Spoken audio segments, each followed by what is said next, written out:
ओम नमो भगवते वासुदेवाय। श्री लक्ष्मी नारायणाय नमः। जय हो कार्तिक मास की। कार्तिक मास की दूसरी कथा, दूसरा अध्याय। श्री कृष्ण भगवान बोले, हे प्रिय, जब गुणवती ने राक्षस द्वारा अपने पिता और पति का मरना सुना तो दुखित हुई और रुदन करने लगी।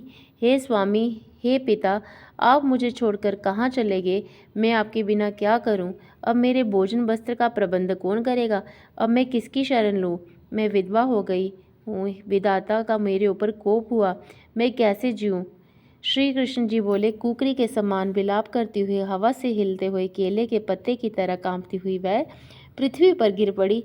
थोड़ी देर में सावधान होने पर विलाप करने लगी और शोक समुद्र में डूब गई। उस गुणवती ने घर की सब वस्तुएं बेच दिए कर यथा विधि से अपने पति की पारलौकिक क्रिया की और उसी के नगरी में विष्णु भगवान की भक्ति में तत्पर होकर इंद्रियों को वश में कर शांति से रहने लगी और मरण तक एकादशी और कार्तिक मास के व्रत आदि करती रही। हे प्रिय, ये दोनों व्रत मुझे अत्यंत प्यारे हैं, जिसके करने से भोग और मोक्ष की प्राप्ति होती है, पुत्र और संपत्ति मिलती है। कार्तिक की तुला राशि पर सूर्य निकलने पर महापापी जो भी प्रातःकाल स्नान करते हैं वह भी मुक्ति को प्राप्त होते हैं। जो मनुष्य स्नान, जागरण, दीपदान और तुलसी का पालन करते हैं वह विष्णु के रूप हैं।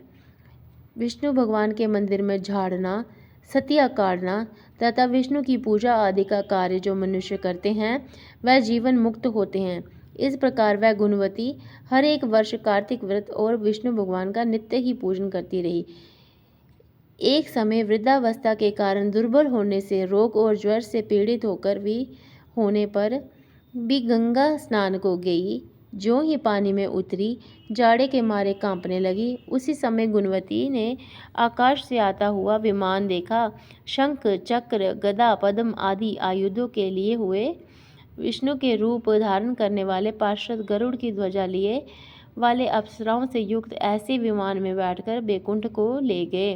प्रदीप्त अग्नि के समान कार्तिक वाली गुणवती विमान में बैठी हुई कार्तिक व्रत के प्रभाव से मेरे पास आ गई।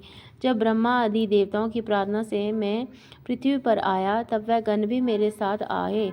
हे वामिनी, ये सब यादव मेरे गण हैं और तुम्हारे पिता देव शर्मा भी इस जन्म में शत्रुजीत हुए और तुम्हारे पति चंद्र शर्मा इस जन्म में अक्रूर हैं। और हे देवी, तुम वही गुणवती हो जो कार्तिक के स्नान के प्रभाव से मेरे लिए अत्यंत प्रिय हो। तुमने तो मेरे मन मंदिर में के सामने तुलसी का बगीचा लगाया, उसी से ये कल्प वृक्ष तुम्हारे आंगन में है। कार्तिक में जो पहले तुमने दीप दान किए थे उसी के फल से तुम्हारी सुंदर जय हो। ओम नमः भगवते वासुदेवाय। सुंदर देह और घर में लक्ष्मी सदा देवी का निवास है। जो संपूर्ण व्रत आदि पति स्वरूप भगवान को अर्पण किए थे, इसलिए तुम मेरी पत्नी बनी। और तुमने जन्म मृत्यु को जो कार्तिक व्रत उपवास किए हैं, इससे तुम्हारे वियोग मुझसे कदापि नहीं होता। इसी प्रकार कार्तिक में व्रत करने वाले तुम्हारे समान प्रिय होंगे। सूर्य जी बोले, सत्यभामा जी अपने पूर्व जन्म का सब हाल जानकर बड़ी प्रसन्न हुई। जयकारा श्री लक्ष्मी नारायण भगवान का। बोल सांचे दरबार की जय। कार्तिक मास की दूसरी कथा समाप्त।